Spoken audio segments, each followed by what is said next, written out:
So on my channel, we talk about tools, fixing stuff, ordering stuff, lots of different stuff.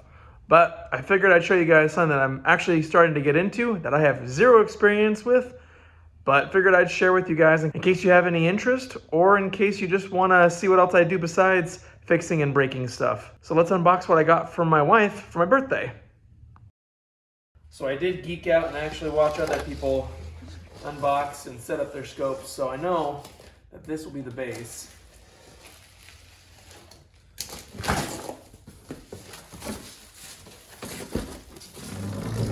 Here is the base.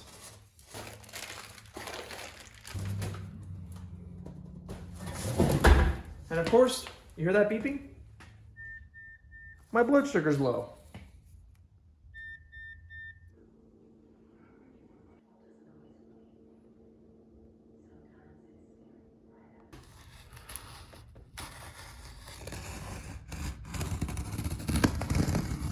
Man, these safety warnings gotta ruin all the fun. And before you ask, no, I was not sent this, although that would have been nice because I think 2 years ago, this thing was half the price. So crazy how times changed the cost of things. I might be going crazy here, but I cannot find instructions, or as we like to say, destructions.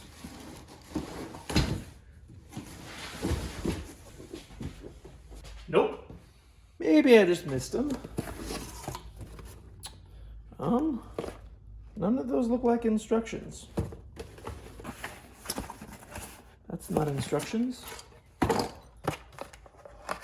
Man, I guess I could just try and assemble it, and if I break it, I can just get rid of that part of the video, but... Well, I caved, and I'm not embarrassed to admit it. I looked at the instructions. When my wife told me she was getting me a telescope, I was excited. I typically never have ideas or specific wants for my birthday, but this year was different. I had always been a space geek as a kid, but never really invested besides a few Lego sets. Well, the instructions say to fasten the handle first with 2 medium Allen screws. We either have small or large, and they're both the same exact thread pitch.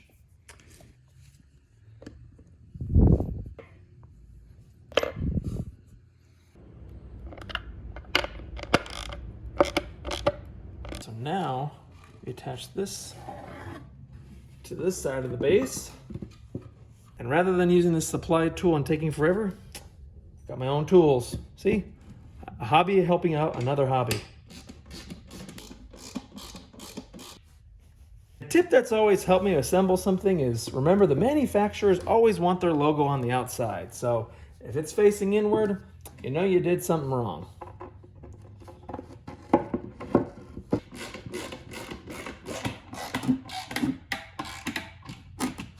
Just using some cardboard that came with the box. That way we can not scratch everything up too bad.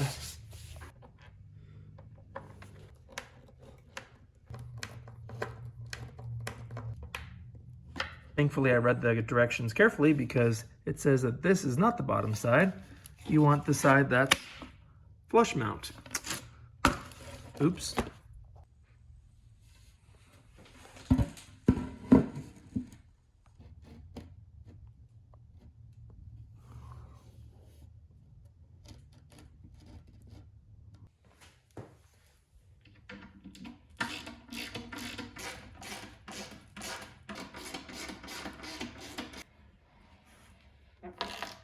So basically how these things work is they're a lazy Susan. So we have this little collar here.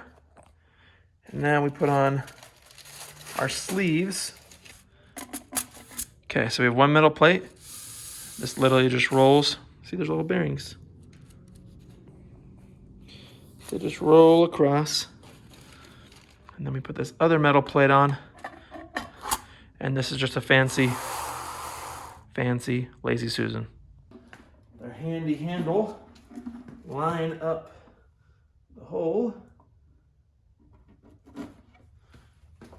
Boom. Oh, that's actually kind of satisfying to listen to. Hold on. Now this base adjustment screw, I guess you would say, that actually helps with the the tension. Washer, bearing washer, large washer. And then we thread this into place. Now we're ready for the optical tube.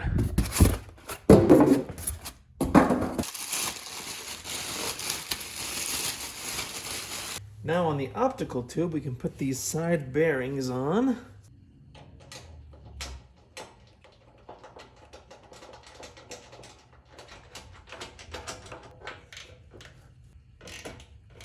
Okay.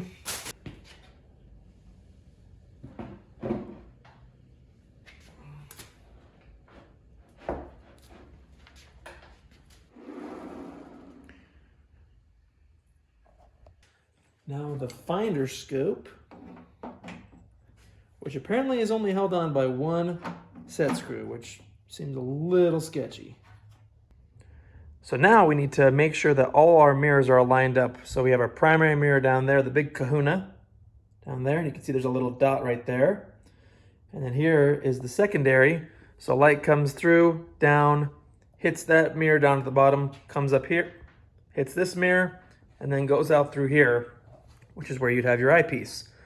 But we want to make sure that these two mirrors are lined up, which is why we have this collimator or collimating tool to it's a laser that helps us to align everything.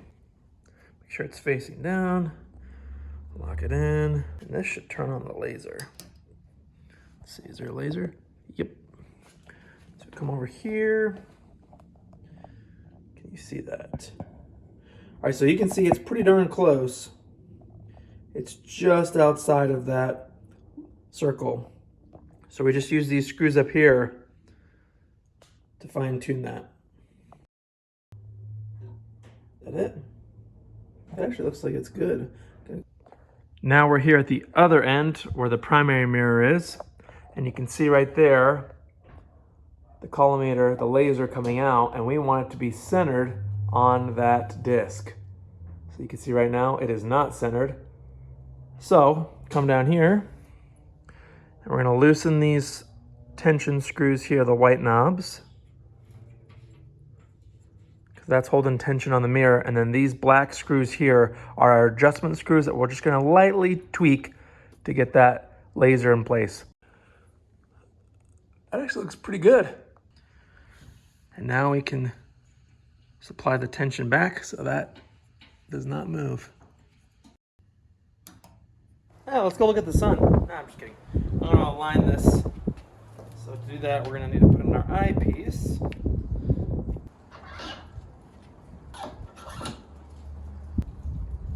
I think we just pick something far away and... So I've picked my neighbor's vent tubes there. So let's see if we can get that lined up in the scope.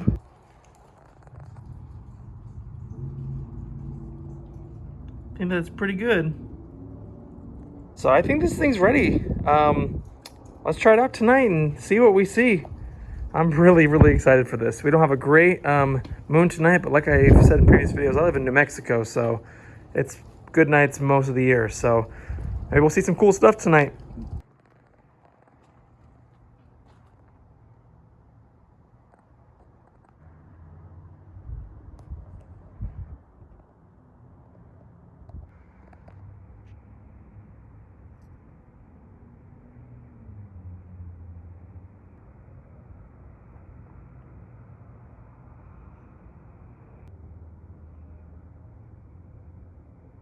After using the scope a few times, I've already feel like I've learned a lot and have a lot more appreciation for astronomy, space in general, and telescope enthusiasts. The night sky truly is full of marvel.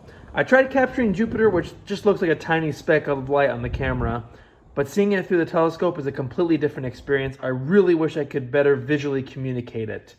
So what's the take-home message? I love this thing. Sometimes you do gotta spend a little bit of money, especially on your hobbies.